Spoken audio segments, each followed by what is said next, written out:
Back to the phone lines. Let's talk to Jerry next in Nashville, Tennessee. Hi, Jerry. Yeah, thank you for your excellent programming and your knowledge of the Bible. I'm from Wisconsin. I'm a truck driver, so I don't know where you carry your program up there, but I'm down here in Tennessee in the Nashville area, and I hear it on the station here out of Nashville. But anyway, my question is, what do you believe the mark of the beast is or will be?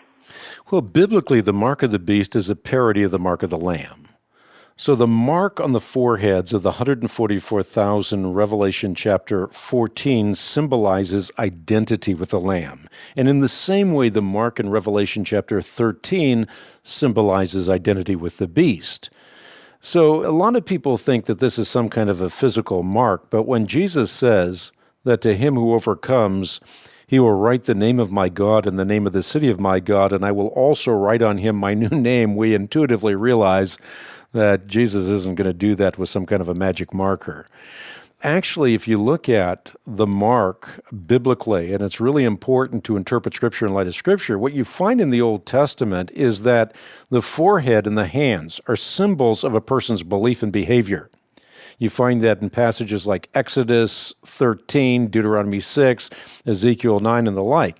In other words, what you believe and how you behave mark you as either belonging to God or belonging to Satan. So you can take you, for example. People in your field will know whether you belong to God or you belong to Satan by what you do and the worldview that you adhere to.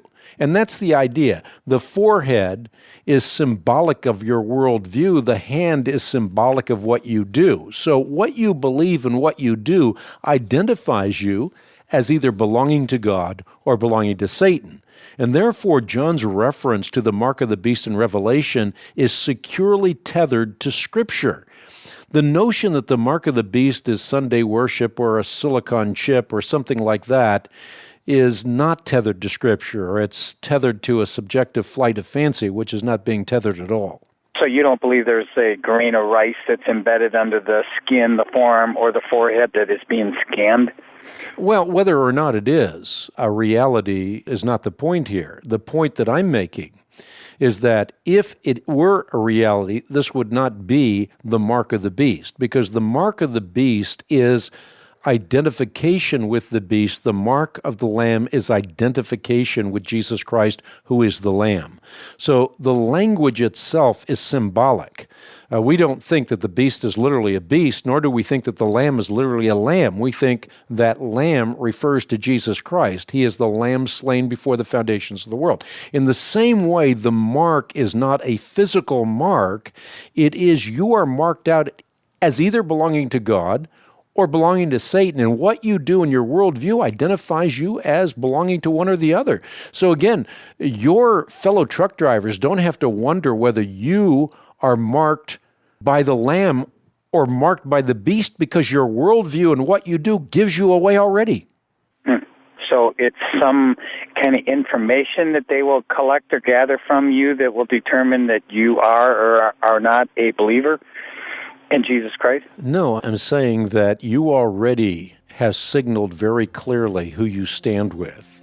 As a believer, Jerry, people know. They don't have to wonder or guess. And if someone wants to know, you would readily say, I belong to Christ. And if someone said to you, Jerry, I'm going to kill you if you don't deny your Lord, you would say, kill me, because I ultimately am not living for earthly vanities, but eternal verities. So you're not trying to hide the fact that you're a Christian. You want your light to shine so that men know that you are of Christ. You're not hiding your light under a bushel. You're putting it on a stand so everyone in the world can see. So again, the mark of the beast is a parody of the mark of the Lamb. And you can see that by reading both Revelation chapter 13 and Revelation chapter 14, and then reading them in light of the rest of Scripture.